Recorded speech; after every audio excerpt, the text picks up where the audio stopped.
오늘 기자간담회를 시쳇말로 007 작전하듯이 완벽한 계획을 갖고 실행에 옮긴 거 아니냐라는 분석도 오늘 오후부터 조심스럽게 있었습니다. 관련 목소리 한번 들어보시죠. 예정된 인사청문회가 진행되지 않게 되면서 11시경에 후보자께서 국민들께 직접 자신과 관련된 여러 가지 의혹이나 관련된 사안에 대해서 해명할 수 있는 기회를 갖고 싶다고 이해찬 대표실과 원내대표에게 연락을 드렸습니다. 청문회가 무산되기까지 후보자가 계속 기다렸습니다. 그래서 11시 30분경에 법사위가 완전히 무산되고 11시 50분에 후보자가 기자회견을 통해서 기자간담회를 열겠다는 입장을 전격적으로 발표하시게 됐고, 인사청문회가 자유한국당의 목리와 정치공세에 의해서 무산된 것에 대해서 매우 강력하게 유감을 표합니다. 저희가 구체적인 굵직한 의혹들은 하나하나 핵심은 봤어요. 그런데 이현정 의원님, 네. 조국 후보자 말 한마디, 전화 한 통에 바로 기자회견, 기자간담회를 잡을 수 있는 겁니까? 이게 바로 우리 국회, 우리 정당이 처한 저는 현실이라고 봅니다. 자, 보면 국회의 권능은 뭐겠습니까? 일단 대통령의 인사권을, 사실 대통령제가 도입된 나라에서 다 인사청문회가 있거든요. 대통령의 인사권을 견제하기 위해서 국회의 인사청문회 권한이 있는 겁니다. 자, 그러면 후보자 신분이에요. 자, 후보자 신분인데 지금 좀 전에 보시면 알겠지만, 자, 후보자가 국회에 저렇게 자신만만하게 와서 국회의원이, 그것도 수석 대변인이 사회를 보면서 저렇게 기자회견을 하고 있는 상황 아니겠습니까? 자, 그럼 도대체 민주당은 뭐죠? 민주당은 조국 후보자의 보좌관들입니까? 자, 그런 면에서 보면 이거는 말이 안 되는 거죠.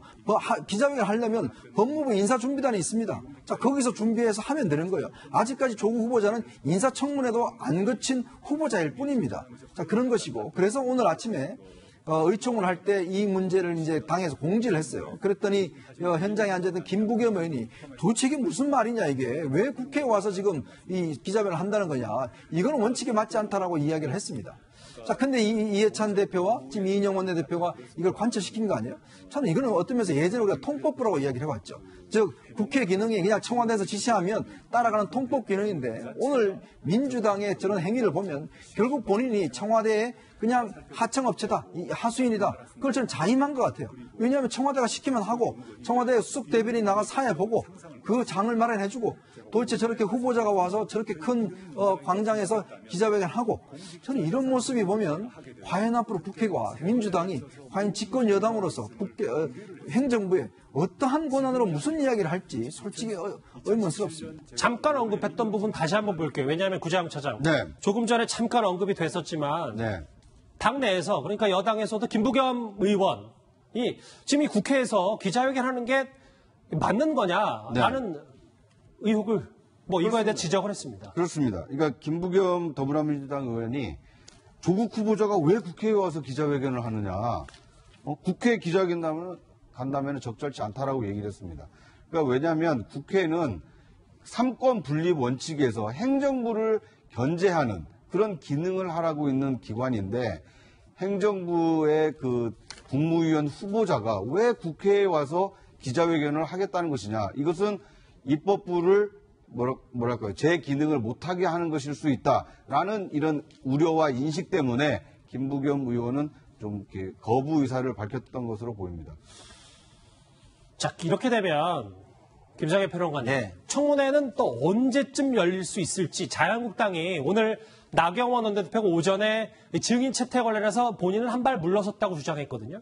그러면 목금 정도 청문회는 열릴 수 있는지, 이번 기자간담회로 다 충분치 않다는 목소리도 분명히 나올 것 같아서요. 아까도 말씀드렸지만 나경원 원내대표가 오늘 제안한 건 잘한 거예요. 국민들은 잘했다고 판단할 거라고 저는 봐요. 근데 그 후에 이인영 대표가 그것을 거부했잖아요. 거부했으면 그 다음에 어떻게 할 건지를 당에서 의논을 해가지고 대책을 세워야죠. 근데 이인영 대표가 저것을 거부했기 때문에 목금에는 안 돼요. 안 되면은 제가 볼 때는 현실적인 방법은 아까 제가 말씀드렸듯이 지금 합의가 돼 있는 게 2일, 3일이니까 지금이라도 할 수 있는 최선을 다하는 것이 청문회를 할 수 있는 방법이다. 저는 이렇게 생각하고요. 예. 그리고 증인이 없더라도 아까 얘기한 것처럼 정보의 비대칭성은 극복할 수 있는 자료 요구권이 있는, 그리고 자기 질문을 전략적으로 만들어서 후보자를 압박할 수 있는 이 청문회를 하는 것이 자유한국당에게 유리한 상황이다. 저는 이렇게 생각합니다. 자, 조국 후보자 오늘 기자간담회에서 의미심장한 얘기를 하나 한 게 있습니다. 누군가는 해야 할 일이다. 검찰개혁, 사법개혁에 대해서 십자가를 매겠다고 했습니다. 관련 목소리 들어보시죠. 자처해서는 안 되는 일, 그 누군가는 그 서슬프런 칼날을 감당해야 합니다. 그것이 저를 둘러싼 많은 논란에도 불구하고 제가 여기 서 있어야 하는 이유가 되었습니다. 국민 여러분께서 기회를 주신다면 제 한계에도 불구하고 꼭 해야 할 소명이 있다고 생각합니다. 과분한 이 자리 이외에 어떤 공직도 탐하지 않을 것입니다. 아직 기자간담회가 끝나진 않았습니다. 김태현 변호사님. 보는 것처럼 오늘 긴급 기자간담회, 누군가는 뭐 기습이라고까지 합니다만 독이 될까요? 악이 될까요? 그게 의미가 있겠어요. 어차피 임명인데.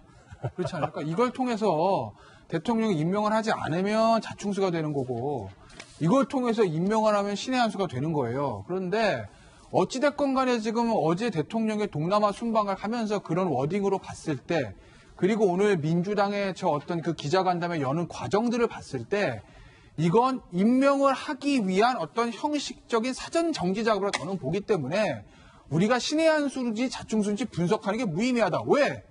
어차피 임명은 될 거니까요. 그런데 자, 임명은 강행할 거다. 뭐 김태현 변호사님은 그렇게 예측은 해주셨는데 이현정 의원님 오늘 뭐 아까 나경원 원내대표가 강하게 반발한 얘기도 자막을 통해서 봤었고 오늘 바른미래당 오신환 원내대표는 문재인 대통령을 포함한 여러 이 조국 후보자 관련된 관계자들을 검찰에 고발하겠다고까지 했습니다. 그러니까 이제 아까 말씀드렸지만 이게 이제 어떤 면에서 국회의 어떤 권한을 좀 침해한다라는 이야기를 하는 거예요. 어떤 면이냐, 왜냐하면 청문회가 사실은 제가 아까 말씀드렸듯이 2, 3일 날 일단 법적으로 지금 진행되는 걸로 되어 있습니다.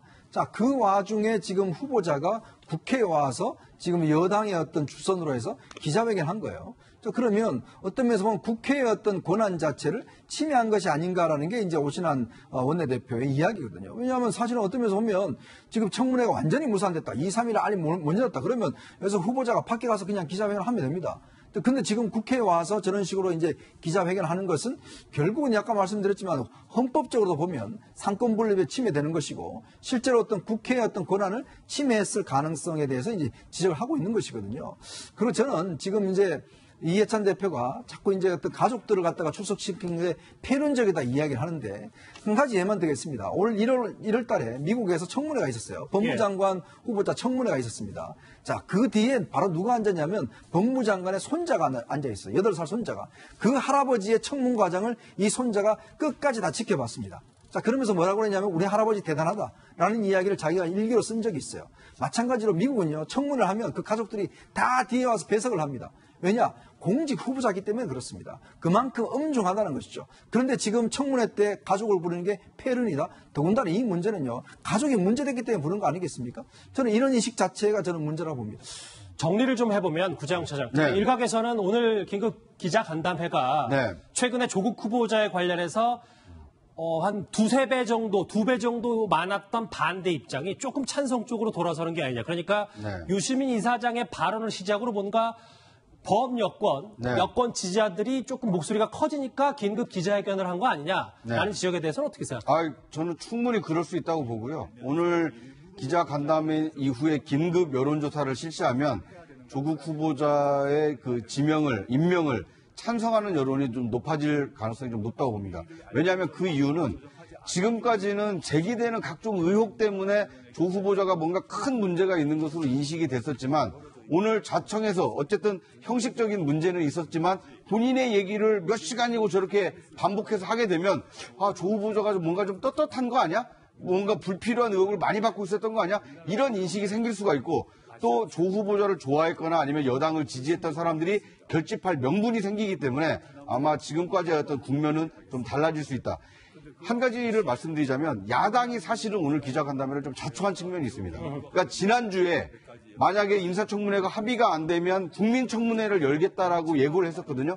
그런데 여야 합의를 통해서 국민청문회를 무산시킨 것까지는 좋았는데 합의된 2일, 3일 인사청문회를 야당이 증인 채택 문제로 보이콧하면서 이것을 이제 허를 찌르고 들어온 것이 바로 오늘 조국 후보자의 기자 간담회다 이렇게 볼 수 있을 것 같습니다. 2시간 30분 가까이 진행됐던 1차 조국 후보자 기자 간담회를 저희가 평소 편성보다는 조금 짧게 50분간 핵심 정리해 봤습니다. 여러분은 지금 뉴스톱10과 함께하고 계십니다.